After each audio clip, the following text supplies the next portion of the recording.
일론 머스크가 뭐라고 그랬냐면 우리는 기존에 있는 책에다가 뉴 챕터를 쓰는 것이 아니라 뉴 북을 쓸 거다. 이제 뉴 북이 써지는 겁니다. 뉴 북에 들어가는 재무제표, AI의 매출이 재무제표에 어떤 영향을 미치는가, 기타 수익이 아니라 서비스 수익에서 AI 수익이 얼마로 잡히는가를 확인하시는 순간 저는 테슬라의 주가에 상한선은 없다고 보고 있어요.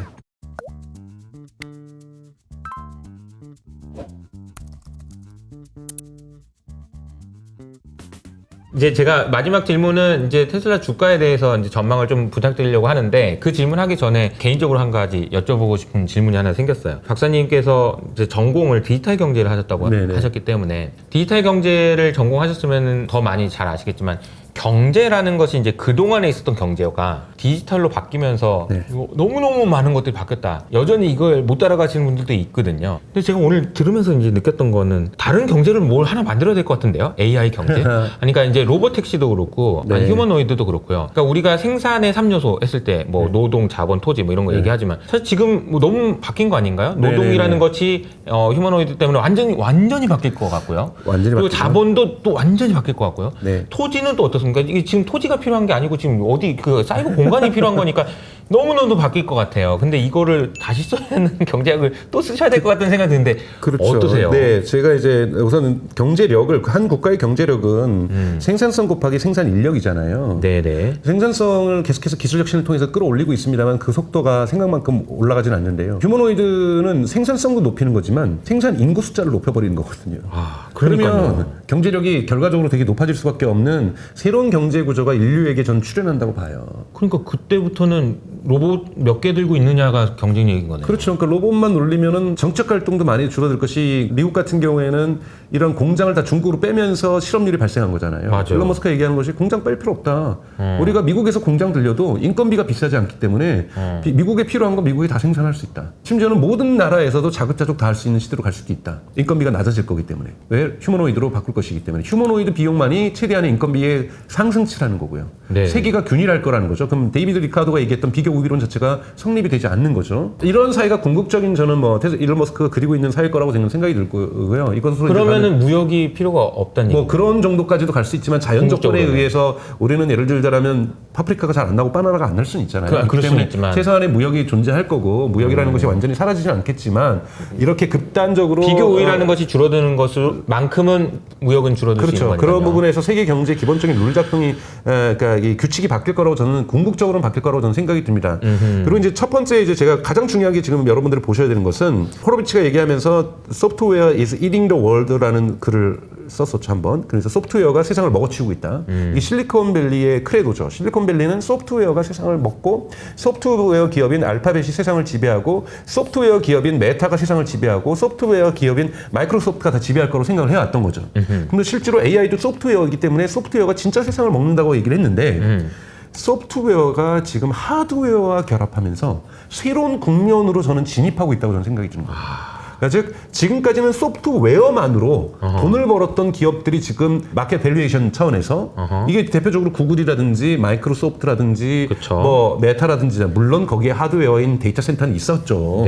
뭐 건물도 뭐 직원들이 일하는 것도 있지만 기본적인 중심이 소프트웨어잖아요. 소프트웨어 중심 기업이 사실은 마켓 밸류에이션, 그러니까 카피탈리제이션 차원에서 사실은 상위를 다 차지하고 있었는데, 여기에 하드웨어에 AI를 결합했을 때 훨씬 더욱더 많은 돈을 벌 수 있는 기업들이 이제 등장할 거라는 거예요. 여기에 테슬라가 AI라는 날개를 하드웨어인 자동차에, 하드웨어인 로봇에다 달아버리면서 여기서 부가가치를 창출하는 기업으로 전환하고 있다는 거고, 애플 같은 경우에도 이번에 애플의 WWDC에서 보여줬던 것은, 애플 인텔리전스에서 보여줬던 것은 애플의 운영체계에 하나하나 AI를 결합시킨 거잖아요. 그러니까 이러한 부분에서 애플 또한 하드웨어에 AI라는 소프트웨어를 달고 있다.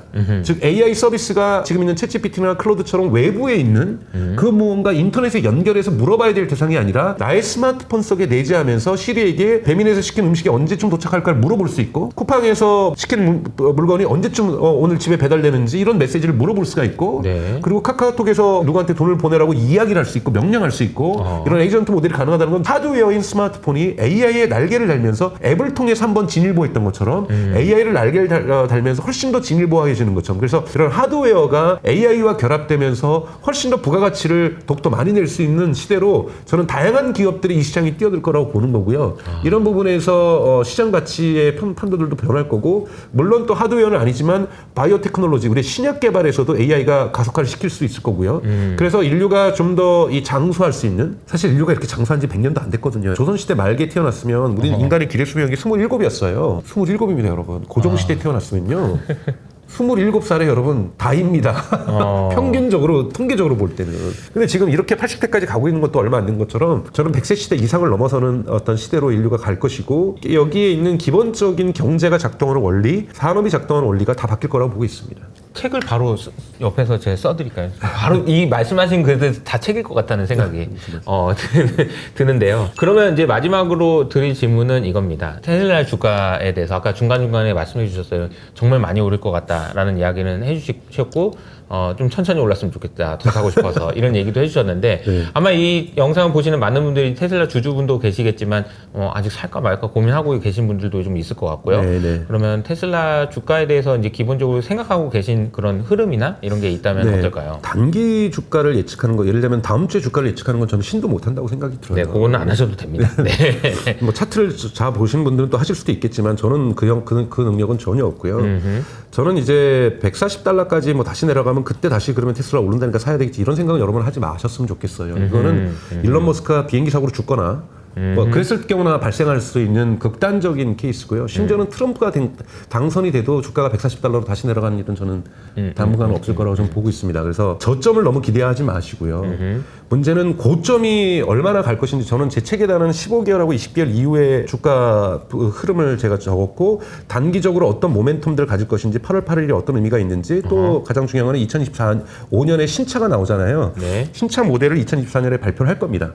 이때도 올라갈 거고요. 지난주에도 이제 상하이에서 AI 컨퍼런스, 세계 컨퍼런스가 있었는데 거기에 사이버 트럭하고 옵티머스가 갔었죠. 출시를 했었죠. 그래서 옵티머스가 테슬라 공장에서 작동되는 걸 보더라도 점프업은 할 거예요. 근데 이건 이제 부분적인 단기 상승이죠. 단기 상승들은 계속해서 이벤트들이 계속 있습니다. 그리고 이번에 그 6월달에 있었던 주주총회 때 일론 머스크가 자동차를 보여주면서 몇 개를 커튼에다 가려놨어요. 커튼에다 3개를 가려놨거든요. 근데 2개가 아니라 3개였단 말이에요. 하나가 뭐냐면 로보택시일 거고요. 그건 모델 2고요. 하나는 뭐냐면 2025년 상반기에 나올 저가 차량일 거예요. 뭐 모델 3 라인하고 모델 Y 라인에서 그걸 한다 그랬으니까요. 하나가 뭘까요? 그게 로드스터냐? 아니면 또 하나 준비되고 있는 모델이 있다라는 거고, 지금까지 공개되지 않은 많은 전문가들이 추측하는 것은 카니발 같은 벤일 거다. 그러니까 새로운 차종이 나오고 이런 것들이 이제 발표될 때마다 단기적으로 상승할 수 있는 계기들이 분명하게 존재할 거라고 저는 보고 있고요. 근데 이제 중장기적으로 봐야 될 것은 반드시 아까 말했던 AI의 매출이 재무제표에 어떤 영향을 미치는가. 그래서 재무제표에 명백하게 드러나는가. 즉 기타 수익이 아니라 서비스 수익에서 AI 수익이 매출이 얼마로 잡히는가를 여러분 분명하게 보는 것들이 대단히 중요하다는 거고, 그거는 저는 2025년부터 발생할 가능성이 있다, 조금씩. 내년이네요. 네, 그렇죠. 2025년 하반기 정도 와서 등장할 거고, 테슬라의 지금 목표가 카 컴퍼니에서 AI 파워드 로봇 컴퍼니로 전환하는 것. 지금 테슬라의 목표고, 일론 머스크가 뭐라고 그랬냐면 우리는 기존에 있는 책에다가 뉴 챕터를 쓰는 것이 아니라 뉴 북을 쓸 거다. 이게 상징적인 비유잖아요. 맞아요. 이제 뉴 북이 써지는 겁니다. 이 뉴 북에 맞는 재무제표도 이 챕터에 들어가야 될 거 아니에요. 네. 그러니까 뉴 북에 들어가는 재무제표. 이거를 확인하시는 순간 저는 테슬라의 주가에 상한선은 없다고 보고 있어요. 제가 한번 확인을 했거든요. 국민연금을 제가 얼마 받을 수 있는지 했더니 얼마 못 받더라고요. 제가 또 외국에 또 한 12년 살다 왔고 국민연금을 안 줬고 뭐 이런 기관들이 좀 많이 존재하다 보니까 저는 지금 연금 넣듯이 넣고 있습니다. 투자하는 방식이, 저는 주가 보지 않고 저한테 여윳돈이 생길 때마다 2개를 사든 하나를 사든 3개를 사든 5개를 사든 여윳돈이 생길 때마다 출연료가 들어올 때마다 이렇게 하나하나씩 사는 것이 저의 방식인데, 저의 방식이 무조건 옳은 건 아닙니다, 여러분. 저의 방식이 무조건 옳고 그런 건 없는 거죠. 여러분들의 재정 상태에 맞춰서 투자를 하시는 건데 절대적으로 대출을 받아서 사셔서는 안 된다. 왜냐하면 테슬라에게는 분명하게 우리가 비행기 타고 변동성이 좀 있죠. 비행기 타고 가다면은 이런 지대를 지나잖아요. 기류가 안 좋은 지대를. 분명하게 하락하는 지점들도 분명히 발생할 겁니다. 일론 머스크가 어디 가서 교통사고를 당할 수도 있는 거고. 그렇죠. 앞일을 모르는 거죠. 그러니까 이런 것을 우리가 예측하기 때문에 여기다 몰빵해야지 빚을 져서 아니죠. 제가 생각하기에 여러분들 중에 이제 나의 견딜 수 있는 수준이 2, 3년이다 생각하시는 분이 투자하는 방향과 1년 안에 내가 뭘 해야 된다. 6개월 안에 해야 된다. 다 투자 전략은 다를 수밖에 없습니다. 제가 말씀드린 것은 단기적으로는 상승의 모멘텀들은 분명하게 존재하고 있다. 그리고 가장 중요한 건 오늘 처음부터 제가 일관적으로 말씀드린 건 월가의 시각이 바뀌고 있다. 이 부분도 대단히 중요하다라는 거고요. 왜냐하면 개인 투자자만으로는 테슬라 주가를 계속 상승시킬 수가 없기 때문에 월가의 투자자들의 시각이 변하는 것도 대단히 중요하다라는 거고 이 부분이 변하기 시작했다는 것도 대단히 긍정적으로 보셔야 된다라는 것.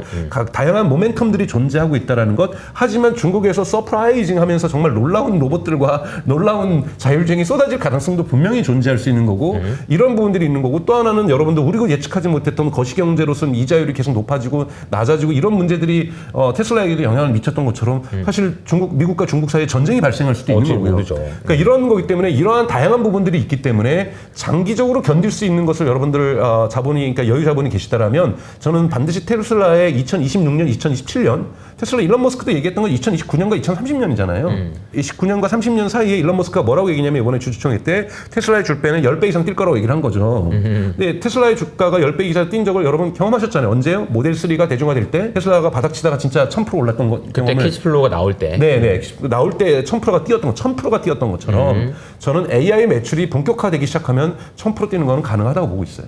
근데 그 시기는 일론 머스크도 2029년과 30년이라고 얘기를 했단 말이죠. 네. 캐시우드는 좀 더 낙관적이니까 캐시우드 말만 믿지 마시고 여러분. 네. 오히려 일론 머스크의 말을 믿고 2029년과 30년에 1000%가 뛸 거라는 가능성들을 보고 장기 투자에 들어가는 것이 개인 투자자들에게는 가장 현명한 전략이 아닐까라고 저는 생각하고 있습니다. 현재 전 세계에서 시가총액이 가장 큰 회사가 이제 엎치락 뒤치락 하고 있긴 지금 하지만 애플이죠. 네. 애플이 오늘 기준으로 3.5조 달러거든요. 근데 제가 얼마 전에 엔비디아가 뭐 엄청 많이 올라가지고 시총이 3조 달러가 돼가지고 시가총액 1위가 됐어요라고 했을 때가 한 달 전이에요. 근데 지금 애플이 15% 20% 올라서 3.5조 달러가 됐거든요. 그래서 이게 근데 얼마나 대단한 숫자냐면은 0.5조 달러가 는 거잖아요. 네, 어마어마하죠. 삼성전자가 0.4조 달러거든요.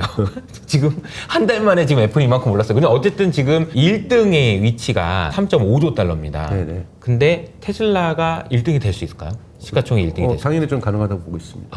네. 그것이 예를 들자면 매출의 구조가 제일 중요한 거야. 차만 팔아서는 1등 절대 못 간다고 생각해요. 차만 팔아서. 애플이 여러분 애플의 아이폰만 팔아서 저렇게 돈 버는 것이 아니라 서비스에서 매출도 존재하고 있거든요. 맞아요. 하드웨어와 서비스가 균형을 이뤄야 됩니다. 서비스라는 건 여러분 리커링 레비뉴, 그러니까 반복적으로 들어오는 규칙적으로 들어오는 레비뉴 예측할 수 있고 그럼 예측한다는 건 추가 투자 없이 이렇게 만들어지는 거거든요. 그러니까 테슬라가 정말로 성장하기 위해서는 자동차만 팔아서 매출 구조가 아니라 에너지만 팔아서의 매출이 아니라 다달이 들어오는 매출이 있어야 되는 겁니다. 그것이 지금 테슬라가 하고 있는 보험 사업이긴 해요. 그것도 한 축이지만 이 보험은 전통적인 사업인 거고요. 지금 미국하고 중국에서는 보험을 판매하고 있으니까 자동차 보험을. 그런데 테슬라가 여기에서 아까 말했던 FSD 매출과 옵티머스에서 다달이 매출이 들어오기 시작하는 순간 그러니까 테슬라가 애플을 꺾을 수밖에 없는 것은 시장 규모가 더 크기 때문이에요. 왜? 자동차 시장보다 30배가 더 큰 시장이 로봇 시장인 거고 이 로봇 시장에서 세계 시장 점유율 10%만 먹어도 이건 저는 애플을 꺾을 수 있을 거라고 보고 있습니다. 테슬라에 대한 이야기를 시작을 했는데 시간이 언제 가는지 몰랐어요. 너무 재밌게 이야기를 많이 들어서 저도 완전히 푹 빠져서 들었는데 아마 여러분들도 정말 많은 도움을 받으시지 않을까 싶습니다. 테슬라에 대해서 이렇게까지 자세하게 얘기해 주실 수 있는 분을 만났다는 게 저는 너무 행복하고 좋았던 시간이었고요. 고맙습니다. 박사님 저희 채널에 자주 한번 좀 나오셔가지고 네. 좋은 인사이트 많이 나눠주셨으면 좋겠다라는 말씀을 드리고 싶습니다. 네, 고맙습니다. 네. 자, 그러면 끝까지 시청해주신 여러분 감사드리고요. 저희는 다음 시간에 또 더 좋은 모습으로 찾아뵙도록 하겠습니다. 감사합니다. 고맙습니다.